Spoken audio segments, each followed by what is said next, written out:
Hello guys, welcome back to my YouTube channel. അപ്പം ഇന്ന് നമ്മളൊരു യാത്രയായിട്ടുള്ള വീഡിയോ ആയിട്ടാണ് വന്നിട്ടുള്ളത്. അപ്പോൾ നമ്മളിന്നിപ്പോൾ പോകാൻ പോകുന്നത് മമ്പുറത്തേക്കാട്ടോ പോകാൻ പോകുന്നത്. നമ്മുടെ മമ്പുറം മകാമിങ്ങ പോയാണ്ട് നമുക്കൊന്ന് കാണാം. അപ്പോൾ നമ്മൾ കൊണ്ടോട്ടി കൂടെ ആയിട്ടാണ് പോകുന്നത്. അപ്പോൾ നമ്മളിപ്പോൾ ഇതാ മമ്പുറമൊക്കെ എത്താനായിട്ടുണ്ട്.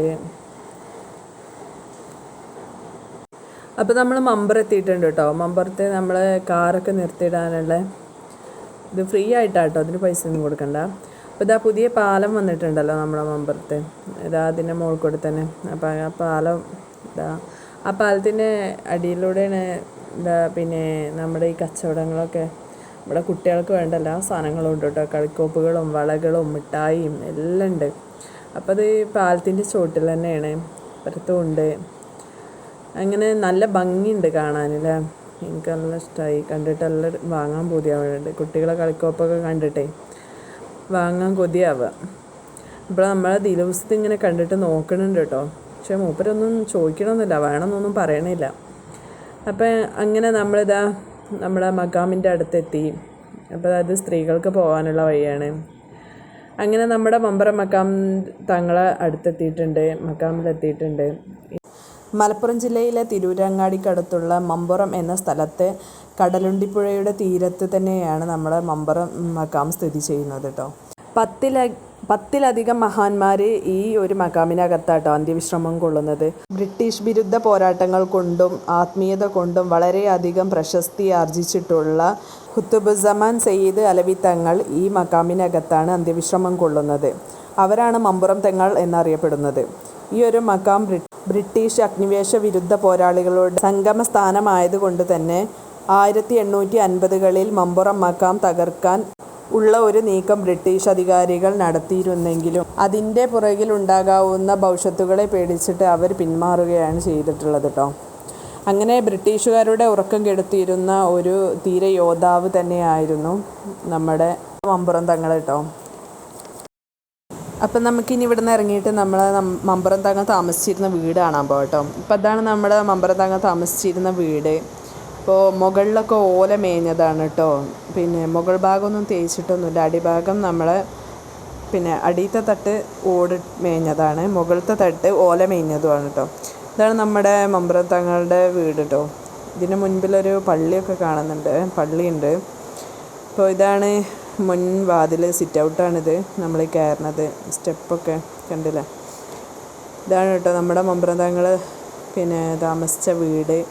ഇപ്പോൾ ഇതാ ഒരു പഴയ വീട് തന്നെ കേട്ടോ. നമ്മളെ പഴയ വീടിൻ്റെ എല്ലാ ഓർമ്മകളും ഇതിലുണ്ട് കേട്ടോ. കണ്ടോ, എനിക്ക് പണിതാലും കൂടിയിട്ട് നമ്മുടെ പഴയതൊന്നുമായിട്ട് മാറ്റിയിട്ടില്ല. ഇവിടെ മുകൾ ഭാഗമൊക്കെ മരങ്ങൾ തന്നെയാണ് കേട്ടോ, നല്ല തടി കഷ്ണങ്ങൾ തന്നെയാണ് ഉള്ളത്.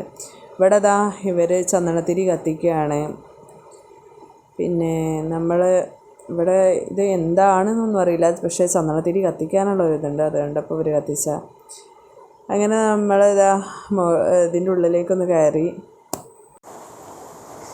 അപ്പം ഇതിനകത്ത് കബോർഡുകളും ഇതാ കബോർഡുണ്ട്, അതിനകത്ത് ഖുർആനുണ്ട് കേട്ടോ. ഇവിടെ ഇരുന്നാണ്ട് ഖുർആൻ പാരായണം ചെയ്യേണ്ടവർക്ക് അതും ആവാം. അങ്ങനെ നമുക്ക് ഇതിൻ്റെ ഉൾഭാഗത്തേക്കൊന്ന് കയറി നോക്കാം കേട്ടോ. ഇതാ സ്റ്റെപ്പുകളൊക്കെ ഉണ്ട്, കുറച്ച് ഉയരത്തിലാണ് കേട്ടോ. പിന്നെ അകത്തുള്ളത് ഹോളൊക്കെ. ഇവിടെ ഇതാ നമ്മൾ ചന്ദനത്തിരിയൊക്കെ കത്തിക്കാനായിട്ടുള്ളതൊക്കെ ഉണ്ട് കേട്ടോ. ഇത് മൊത്തമായിട്ട് മരങ്ങൾ കൊണ്ട് തന്നെയാണ് ഇതിൻ്റെ മുകൾ ഭാഗമുള്ളത്. ഇവിടെയൊക്കെ കണ്ടില്ലേ. അങ്ങനെ ഇതാ ഒരുപാട് നിലമൊന്നും കാവിട്ടിട്ടൊന്നുമില്ല, മണ്ണ് തന്നെയാണ്. നല്ല എന്താ പറയുക, നമ്മുടെ പഴയ ഓർമ്മകൾ തന്നെയാണ്. നല്ല ഭംഗിയുണ്ട് കേട്ടോ കാണാൻ. നമ്മളെ മരത്തിൻ്റെ തടികൾ കൊണ്ടും ജനാലുകളും വാതിലുകളും ഇതൊക്കെ എന്താണെന്നറിയില്ല. ഇവിടെയൊക്കെ ഇങ്ങനെ ഓരോന്ന് കാണാനുണ്ട്. രണ്ട് കാൽപ്പാടുകൾ വെച്ചിട്ടുള്ളതൊക്കെ, തിണ്ടകളൊക്കെ ഉണ്ടാക്കിയത് എന്താണെന്നറിയില്ല. അപ്പോൾ ഇതിനകമൊക്കെ ഒന്ന് നമുക്ക് കണ്ടിട്ട് പുറത്തേക്ക് ഇറങ്ങാം. ഇതാ അവിടെ എൻ്റെ അനിയത്തി ഇവരൊക്കെ ഈ ചന്ദനത്തിരി കത്തിക്കുകയാണ്. ഇതൊക്കെ ദിലൂസും എൻ്റെ ഉപ്പച്ചി ഇവിടെ ഉണ്ട്.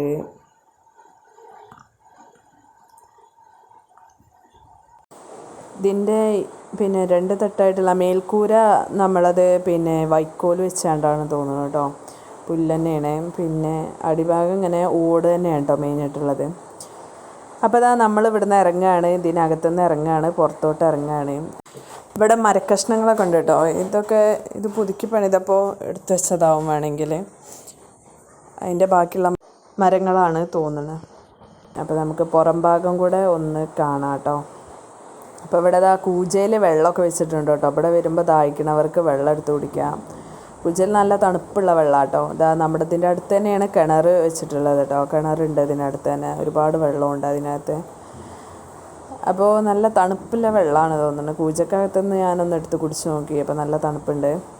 അപ്പോൾ നല്ല വെള്ളമാണ് ഇതിൽ. അപ്പോൾ അതിന് മുകൾ ഭാഗമൊന്നും ചുമരുകളൊന്നും തേച്ചിട്ടില്ല കേട്ടോ. മുകൾ ഭാഗം തേച്ചിട്ടില്ല, പെയിൻ്റ് അടിച്ചിട്ടില്ല. അങ്ങനെ നമ്മുടെ പഴയ വീട് എങ്ങനെയാണോ അതുപോലെ തന്നെ, പണ്ടത്തെ വീട് തേക്കാതെ അതുപോലെ തന്നെ വെച്ചിട്ടുള്ളത് കേട്ടോ. അപ്പോൾ ഇതിൻ്റെ പുറകു ഭാഗത്തൊക്കെ വണ്ടികളൊക്കെ പാർക്ക് ചെയ്യാൻ ഒരുപാട് സ്ഥലങ്ങളുണ്ട്. അങ്ങനെ നമ്മൾ ഇത് കണ്ട് ഇനി നമുക്ക് ഇവിടുന്ന് കണ്ട് പോവാൻ നോക്കാം. അപ്പോൾ നമ്മുടെ മഖാം കണ്ടു, നമ്മൾ തങ്ങൾ താമസിച്ചിരുന്ന വീട് കണ്ടു. അപ്പോൾ ഇതൊക്കെയാണ് ഇന്നത്തെ വീഡിയോ. അപ്പോൾ നമുക്ക് ഇന്നത്തെ വീഡിയോ എല്ലാവർക്കും ഇഷ്ടമായി എന്ന് വിചാരിക്കണു. ഇഷ്ടമായിട്ടുണ്ടെങ്കിൽ നമ്മുടെ ചാനൽ സബ്സ്ക്രൈബ് ചെയ്യുക. തൊട്ടടുത്ത് കാണുന്ന കുഞ്ഞു ബെല്ലൈക്കൺ ഓൾ ഞങ്ങൾ പ്രസ് ചെയ്തോളൂ. അപ്പോൾ നമുക്ക് വീണ്ടും കാണാം. അതുവരെയ്ക്കും ബൈ.